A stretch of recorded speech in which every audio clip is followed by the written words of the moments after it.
All right, welcome into another episode of Betting the Pitch. I'm your host, the real underscore G Warner. This is the Cup episode of midweek, first week in April. Trying to think about how to do this. There's just so many matches going on in different competitions right now, and they're not the main European soccer leagues. They are involving all the main European soccer teams, clubs, but figure out break this one. This will be the Cup episode. So, yeah, going to go through all of them. There's not a ton of matches, but all in different countries. Most teams I know, and some teams that I don't, and we'll go through them as quickly as possible before I end up wrapping the evening, as it's already past midnight. I'll go through the Premier League on its own episode because I think those are the only things that are going on this week. So buckle up. We got the DFB Pokal in Germany. We have the Coppa Italia in Italy, Coupe de France in France, and the Copa del Rey in Spain. But I'm going to do that in reverse order. We're going to start with the Copa del Rey, but all lines quoted in this podcast are courtesy of betonline.ag, my favorite place to get my bets down early.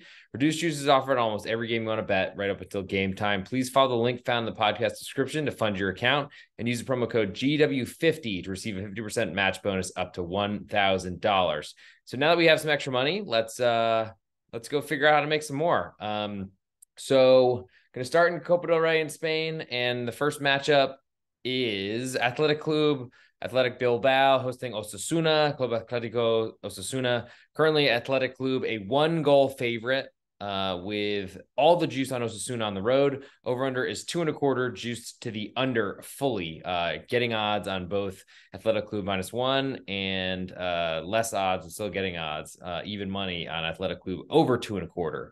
Aggregate score in this one, Osasuna won the first leg 1-0. I don't believe that road goals matter. Athletic Club got 0 of them. So this is pretty much Osasuna going to try to go and keep Athletic Club from scoring. I think they have a pretty good chance of doing that because Athletic Club do that on their own. They just have no finishers. They have a lot of great talent, a lot of great speed. The Williams brothers are, I think, the perfect example of who the Athletic Club are.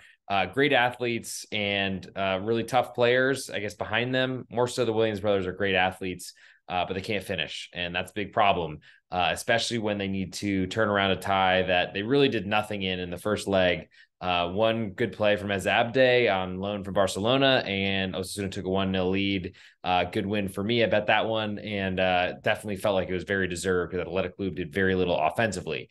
Since then, and it's been a while, that was, I think, early. So it was beginning of March, a month ago. We've had an international break, and Osasuna's form has really deteriorated. I'm not sure necessarily that I'm concerned that that's going to affect them in this matchup. I also feel like they rested some players this weekend, which was a little bit surprising. They played, I think, on Friday. But good sign for Osasuna that they're taking this one very, very seriously. And of course they should, because they're pretty safe in mid-table without really European aims. Whereas Athletic Club, they want to go to Europe. They feel like they should be there. They have not been there in a while. So they're a little bit kind of caught between two competitions. They're in a much better position to potentially try to fight for Europe. But they haven't had the goal scoring really all season for me to believe that that's actually likely. And especially when I get a full goal of insurance right now on Osasuna, it's really hard for me to look away from that. Yes, it's very juiced, but I feel like if there's anything to pay for in this sport and pay a lot of juice for, it is really a +1. That's the biggest to jump from 3/4 of a goal to +1. I think is a extremely plus expected value type of decision. Might not be mathematically intelligent. But I do think there's so many pushes there that it's worth reducing your take home, your profit to be safe there. Would love if that's wrong for someone to correct me, but I think it's the way to do it. I feel like most of the time I feel very, very fortunate that I had grabbed a +1, even at expensive juice instead of playing 3/4 of a goal. But please feel free to correct me. I would love that. I'm very interested in Osasuna. They haven't done a lot offensively, but Chimi Avila didn't play this weekend. I don't know if that was suspension or if that was for rest purposes, but great because he's so important to their club and is someone that can put Athletic Club under a lot of pressure. I feel like he's a finisher, and there are not many in this matchup. Also, the 1-goal spread is gigantic. I lean to under 2.25 as well. The way I see this match going is that I think they play full extra time. So if Athletic Club end up winning 1-0. They go to extra time. There's probably not a lot of goals that are going to be scored in the last few minutes, to say the least. And so that makes me also very interested in the under. I feel like in most cup ties, they tend to play a lot closer than they should. Certainly if one team is trailing, like if Athletic Club is trailing, they're going to go out and go all for it. But I don't know that Osasuna really are going to score more than a single goal in this matchup. So I think under is just as valuable. Really, don't really want to lose a 2.25, because at 2, it's a very, I feel like, high probability that pushes, but honestly, it still could go under 2 as well, based on the lack of offense from these two clubs. So I lean to the road dog and the under. That's exactly what I want. And most of my plays is, if I'm going to play an under, I want it to be a low scoring matchup. I think we'll get that here, and I really like the setup for this one. Osasuna, not too far from Athletic Club. Certainly the crowd will be very pro Athletic Club at home in San Mamés, Catedral in Spain, one of the most famous venues, even though it's rebuilt and I think redone. But Osasuna, I think, gets a few more fans than they normally would for a Road La Liga match. So, and I expect them to be there out in force, because this is their best chance to take home a trophy probably in a long, long time.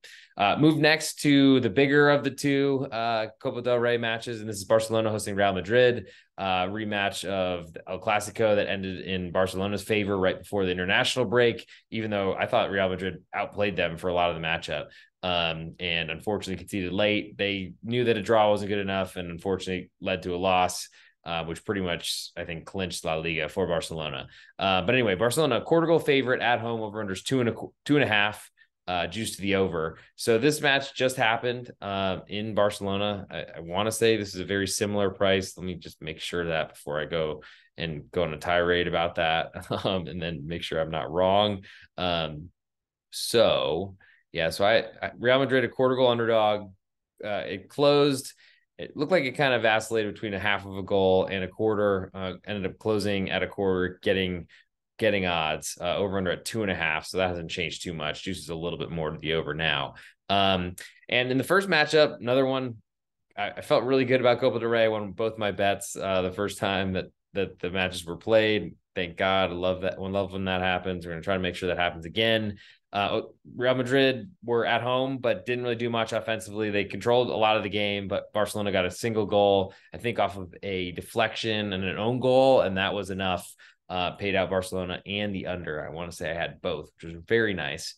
In this one, Barcelona with a 1-0 lead on Real Madrid. It's a little bit surprising to see them a favorite, especially considering they were favored by the same price almost in a match a couple weeks ago. I don't think Barcelona is taking this El Clasico any less seriously than the other matchup, to say the least. And it's another situation where late in a match, if Barcelona are behind by a goal, they're probably pushing to try to win this game, but I don't necessarily if they're going all out and risking to cover the spread. Also, if they are drawing 0-0, 1-1, 2-2, whatever number, I think they're playing defense, trying to hold on to their 1-0 advantage going into this leg, and that they're going to try their best to advance, which anyone would. So to me, Barcelona being a favorite here, yes, it's at home and that's important, but it just doesn't really seem to be a good idea. It really doesn't reflect the situation here as much as I think it should. And I feel like probably this one probably should fall towards pick'em. It's not what I was guessing the number would be based on the strength of the teams. I thought that Barcelona would be a half a goal favorite from, I guess, when this first leg was played way back when, or I think I even made this line before the match was played at the first leg of the Copa del Rey semifinals, just to see kind of what reactions would look like. I think Barcelona, their defense is going to win them the La Liga trophy, which is very surprising. No one expected that. Barcelona still plays front-footed and really wants to attack all the time, but they've kind of deferred a little bit more than you'd expect a Barcelona side to do. It's been better for them, I think, and it's really what probably Xavi will use next year as well, depending on what the heck happens with their financial situation, how much they paid off the refs, all that sort of stuff, whether they did it or not. I'm sure they did. It's not surprising to me at all. Over under 2.5. I feel like it's two teams that, like, yes, they are known for scoring a ton of goals. Real Madrid seem to come late in matches because they wear down opponents and they're much better than who they play in La Liga. And they win Champions League which is still a mystery to a lot of people, whereas Barcelona hasn't really been scoring a ton, but their defense has been great. So I feel like this points directly to under 2.5. Yes, the El Clasico from La Liga's perspective that just was played ended 2-1, but it was on like a last minute goal, I believe, either in stoppage time or a minute or two before. And Barcelona really weren't the team that looked like they're going to get that goal. Kind of was freaky, and seeing Frank Kessié in the box at the back post for a cross is not something you'd expect either. I lean to Real Madrid getting a quarter of a goal and also to under 2.5. I think there is some concern that Real Madrid pushes forward too much late in the match and ends up losing if they're drawing at that point. But I mean, at that same token, I feel like that's still Real Madrid on the front foot, trying to take chances to score goals and win the match. And just makes it feel very unlikely that scenario will. I mean, it certainly could. I don't like giving away easy goals, essentially, but I don't necessarily feel like I'm that afraid of that situation. So there we are. Lean to both road teams and underdogs in Copa del Rey, and I feel like it's a perfect tournament for that type of thing. Next, I'll move to the DFB Pokal, a little bit out of order per usual. And I guess for the ultimate best bet's sake, I'll give out. So Osasuna was 2.25 minus 120 under for there, and Osasuna was minus 128 on the +1. Real Madrid a quarter of a goal and also 2.5 on the under. I'll give out Osasuna +1, as I feel like there's a very good chance that there is a push there. I think Osasuna could also win the match as well. So that'll be my best bet for this round, or for this cup of the many cups that we're talking about on this episode. Next, I'll move to the Bundesliga, and we'll go to. I want to make sure I get all this right. I do not have a promo code for you all today, unfortunately, but I appreciate all the support on pregame as well. Osasuna getting a full goal. That'll be my best bet for Spain. So, now for the DFB Pokal, this is I think one-off tournament, still in the quarterfinals, and we got matches on Tuesday and Wednesday. That's why I'm doing this at the crack of dawn, or I guess late night, considering the national championship just ended. College basketball, congratulations to UConn. It was an awesome Final Four. Glad I went, and try to going every year from now on if I can. Eintracht Frankfurt is the first matchup, hosting Union Berlin. Eintracht currently a quarter goal favorite. Over-under is 2, juice the over. Which is a little bit surprising to me. I wouldn't really expect a lot of goals in this matchup, to say the least. Might as well enter. I guess I was expecting 2. So unfortunate. I was kind of hoping that number would be a little bit higher, but I guess that's exactly what I made it. So who am I to argue? Union Berlin have not been scoring goals at all, which makes their quarter goal underdog on the road seem pretty tenuous and difficult. I mean, that means that they're playing for a draw, and I mean, they likely will, because that's their setup. I think it's harder to score goals against that. So I feel like I'm almost more interested in the under than anything. Though at 2, I've been playing a few more under 2s lately with mixed results, to say the least. I feel like there's so many mistakes that happen in soccer matches, plus VAR, plus penalties, plus handballs, all those sort of things that make you really want to get that quarter of a goal. And I feel like we might get that extra to 2.25 by the time this kicks off. But also, these are two teams that haven't been scoring much. Eintracht Frankfurt off a pretty poor performance against Bochum on Friday. Union Berlin, goalless first half where they did nothing and then somehow won 3-0. And good luck explaining that one, but sorry to Stuttgart, who are really, really struggling at the bottom. And it's probably because they hired a terrible manager to take over their team, because they are fucking clueless. Excuse my French, but I met a bunch of their guys in Austin when they came in to play a friendly before the World Cup. And they basically made it sound like the management was trying to figure out what the heck to do, and didn't seem like they had any clue. I think for this matchup, I mean, I am interested in the underdog as well. I don't think a quarter of a goal is enough for me based on Union's inability to score. I feel like they've been stuck in so many competitions. They did really poorly in their European adventures. This is another one they add on, and they've been playing and somehow getting results, whether they're deserved or not. I would say not deserved, mainly in the Bundesliga, but that's what happens when you have a great manager. Good for them.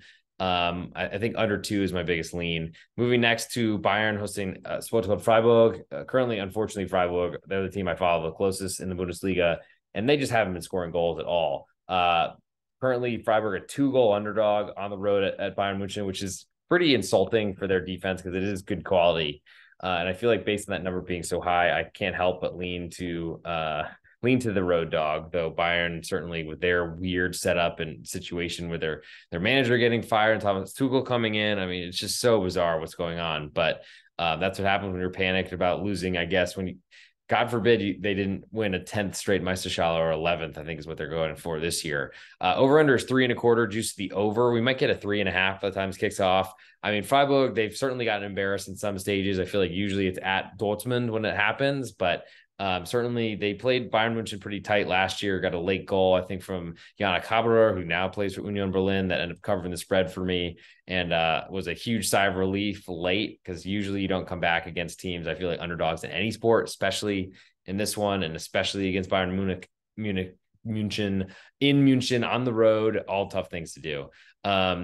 I'm trying my best to stay away from Sport Club Freiburg as a side, but I feel like the 3.25, which likely gets to 3.5 before this kicks off, is a lot of room for, I think, a really strong and stable defense like Freiburg to try to do their best to stay in this match as long as possible. Certainly could get ugly. There are some Freiburg injuries in their back line, which I'm most concerned about. They had a young player coming in. I don't know if it's suspension related that he came in, but he got hurt, got a muscle injury. So I can't imagine he's available only a few days later at Bayern. So we'll see what that defense looks like.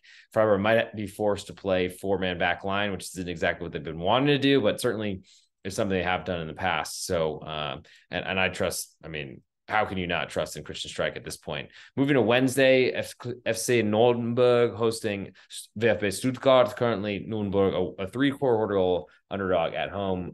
Pretty gigantic for the bottom club in the Bundesliga to offer. I can't say I know a lot about Nürnberg, but that's certainly the way I lean of anything right now. The over-under is 2.25, juice to the under.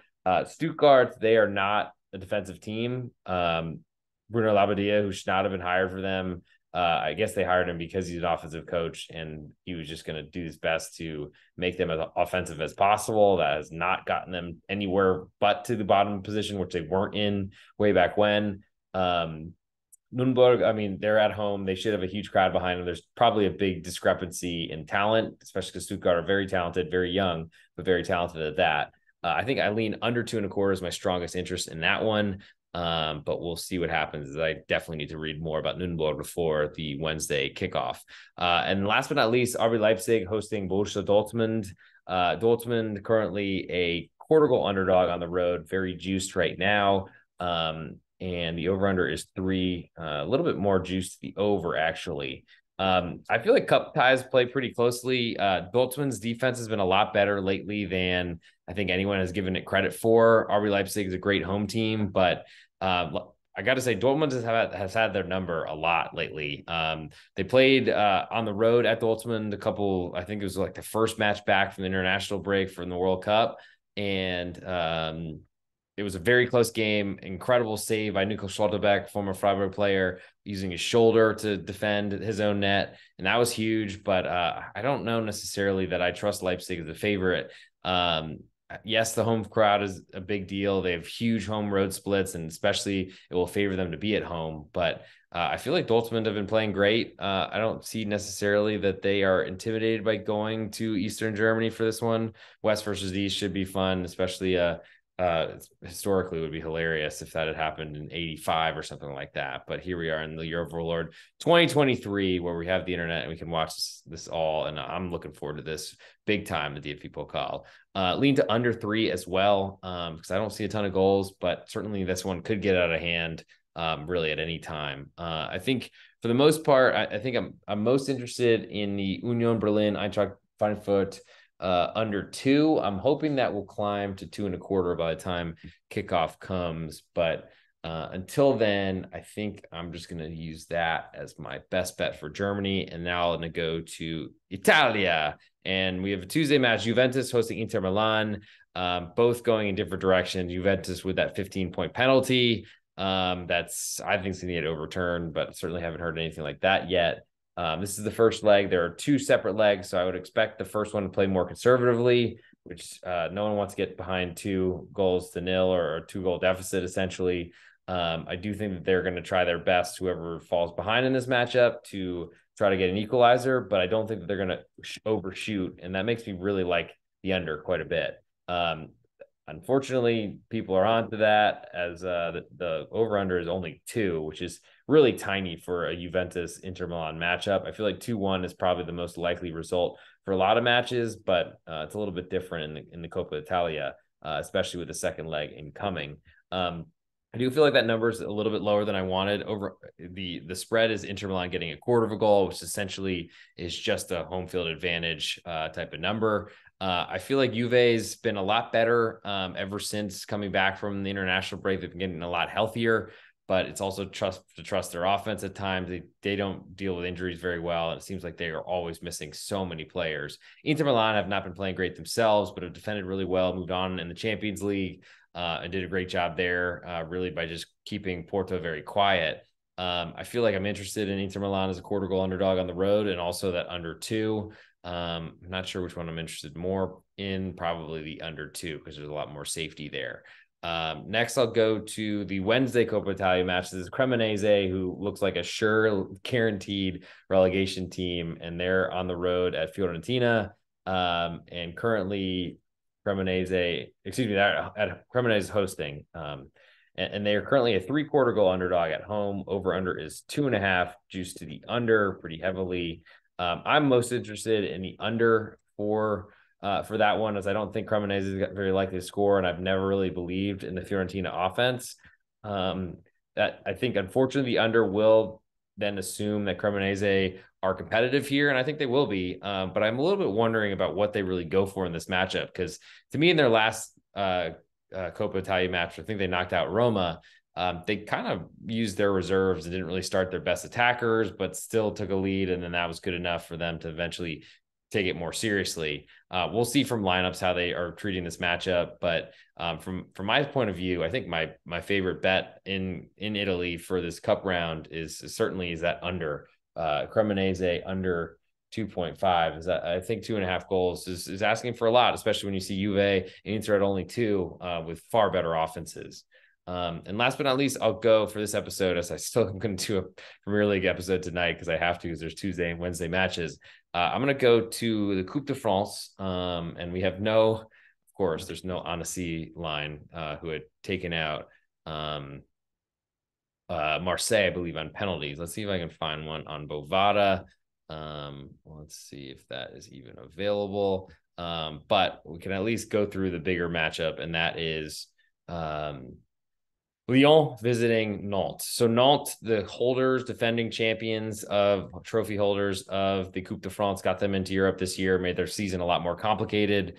And unfortunately, they'd already let Rondel Colomwani leave, who's probably the signing of the year, besides all the Napoli players like Kvaratskhelia, who's been awesome. But he's not playing this tournament and not on this podcast, so I'll keep going. Nantes currently a 1/2 goal underdog at home. Over-under is 2 3/4 for the trip of Lyon to Nantes.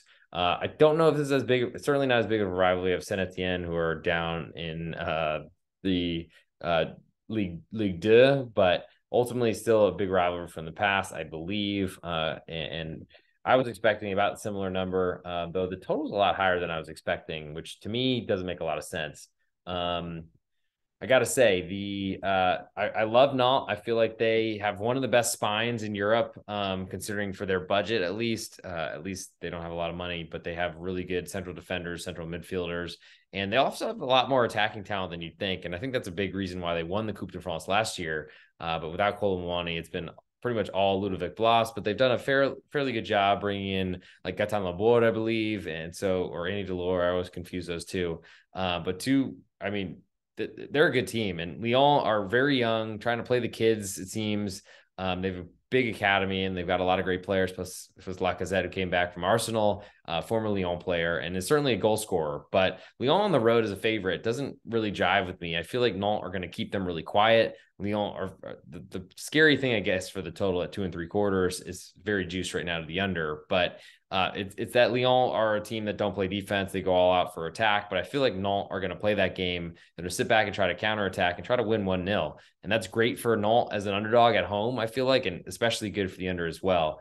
So I think my favorite is going to be that that at least, well, I get one more match to go through, but there's probably not a lot that I can say about Annecy ultimately. But I think Nantes under 2 3/4 looks very interesting to me right now. And I'll cover the last one. Annecy hosting Toulouse. Toulouse, the league, the champions from last season, have been a really good offense so far in Liga and look like they're going to be safe to make it to another season, even though 4 teams are going down this year. Pretty impressive run for them. When I look at Annecy, I mean, they had a huge upset and I think came from behind in it as well. I'm not really sure what that's going to look like returning. And it looks like over under is 2.5. Annecy is a half a goal underdog at home, which seems a little bit smaller than I was expecting. It's going to be a big test for their defense to really play against a Toulouse team that has scored against Liga teams that are way more financially stable. But ultimately, underdogs do seem to live a long life, but it feels like most of them are out by the time the semifinals occur, or if they get there, they don't last very long, unfortunately. So for my best bet for France, I'm going to do the Nantes under 2 3/4 goals. And now it's time for me to record that because, might as well get the Instagram thing going. And this is betting the pitch number 181. I don't think I have a promo code, so I think I can just go into this. Welcome in. This is the _G Warner on Twitter and Instagram. This is my best bet portion, or the ultimate best bet from the Copa del Rey. I'm going to give you Osasuna +1 from the DFB Pokal in Germany, the football club Union Berlin under 2 goals. The Cremonese under 2.5 goals in the Coppa Italia semifinals. And last but not least, in the Coupe de France, I'll give you Nantes under 2 3/4 goals. And for my best bet for this episode, I'm going to go with Nantes under 2 3/4 goals. I feel like they're a great defense. They're going to set up, sit back behind the ball, make Lyon try to come out and get them. I feel like if Nantes can take a lead, they're going to silence this game and keep it really quiet, at least on the scoreboard. Lyon's defense, I think, is better than a lot of people think. Just they're on the attack so often that it doesn't get talked about too much. I also don't know that Nantes are going to threaten them so much in this matchup. Crowd will buoy Nantes quite a bit and make it really hard on Lyon to score. So I really like under 2 3/4 is my best bet, the ultimate best bet for this episode. And that'll do it for this betting pitch number 181. I'm going to jump right back on and record the English Premier League version. So thanks for coming in. Make sure that I know what I'm doing to actually sign off of this, but get a Premier League one that will probably be quick, and let me know. Please, if you're on YouTube, hit subscribe. If you're on Apple Podcasts, leave a 5-star review. Same thing as Spotify. If you're on Twitter, hit the follow button. Or if you're on Instagram, please come on there as well. If you like this format better and maybe shorter is better, holler, and I'm probably happy to do those rather than hour-long episodes, but banging them out every Friday feels like a rite of passage at this point. So thanks as always for the support. And just to let you all know, I have a Patreon that I'm doing every night. If you are a pregame subscriber, I suggest you look into it because you get a lot more intimate details, a lot when I'm playing things right away. And it's a much more affordable number each month, to say the least. Check it out. If you've got any questions, feel free to hit me up on any place you can find me. I'll try to respond as quickly as possible. And thank you so much for the support, as always.